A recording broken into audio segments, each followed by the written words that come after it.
মহালয়া মানে দেবী পক্ষের সূচনা।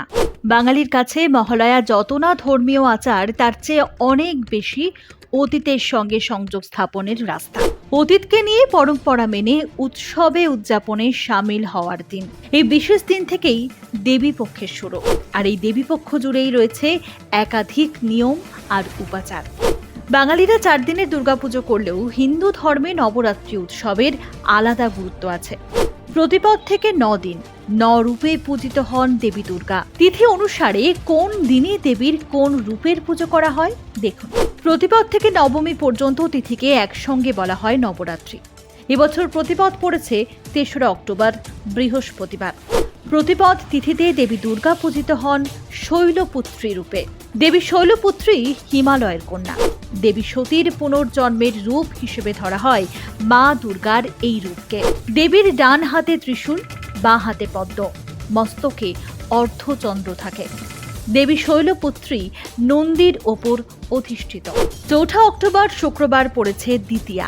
এই তিথিতে দেবী দুর্গা পূজিত হন ব্রহ্মচারিণী রূপে।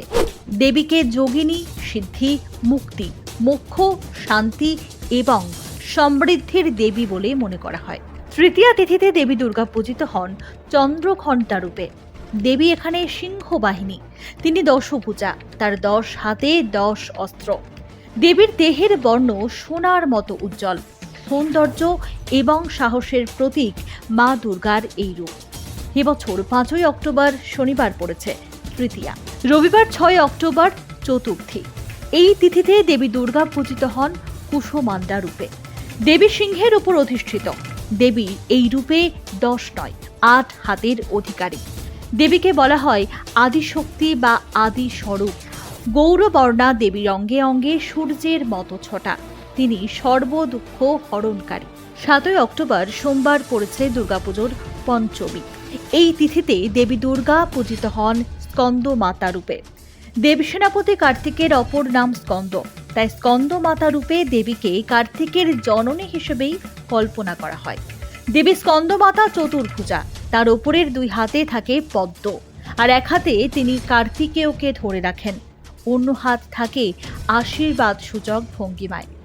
ষষ্ঠী অর্থাৎ দুর্গাপুজোয় মায়ের বোধনের দিন। নবরাত্রির 6ঠতম এই দিনে দেবী দুর্গা পূজিত হন কাত্যায়নী রূপে।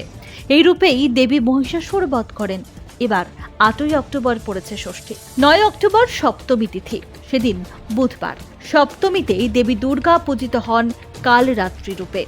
এই রূপ দেবীর হিংস্র আর ভয়ঙ্কর রূপ। অসুর শম্ভু এবং নিশম্ভুকে দেবী এই রূপেই হত্যা করেন। 10 অক্টোবর বৃহস্পতিবার অষ্টমী। এই তিথিতে দেবী দুর্গা পূজিত হন মহাগৌরী রূপে। দেবীর রূপকে শঙ্খ, চাঁদ আর জুঁই ফুলের সঙ্গে তুলনা করা হয়। দেবীর এই রূপকে শান্তি আর বুদ্ধিমত্তার প্রতীক হিসেবে কল্পনা করা হয়। নবমী তিথিতে দেবী দুর্গা পূজিত হন সিদ্ধিদাত্রী রূপে। এটি নবদুর্গার শেষ রূপ। এই রূপে দেবী অষ্টসিদ্ধি দান করেন, সে কারণে দেবীর এই রূপের নাম সিদ্ধিদাত্রী। দেবী সিংহ বাহিনী, তবে তিনি পদ্মের ওপর আসেন। দেবী 4 হাতে শঙ্খ, চক্র, গদা, পদ্ম। দেবীর এই রূপকে সাক্ষাৎ নারায়ণী বলে মনে করেন ভক্তরা। 11 অক্টোবর নবমী, নবরাত্রির শেষ দিন। শরৎকালে শারদীয় নবরাত্রি যেমন পালিত হয়, ঠিক তেমনই চৈত্র মাসেও নবরাত্রি পালনের মাহাত্ম্য রয়েছে। চৈত্র মাসের শুক্লপক্ষের প্রতিপদ তিথি থেকে শুরু হয় চৈত্র নবরাত্রি। আর এই নবরাত্রির সপ্তমী থেকে নবমী 3 দিন ধরে চলে বাসন্তী পুজো। দুর্গাপুজোর মতোই সমস্ত নিয়ম আচার মেনে হয় বাসন্তী পুজো। সেই সময় 9 রাত ধরে চলে চৈত্র নবরাত্রি পালন। ব্যুরো রিপোর্ট, আজ বিকেল।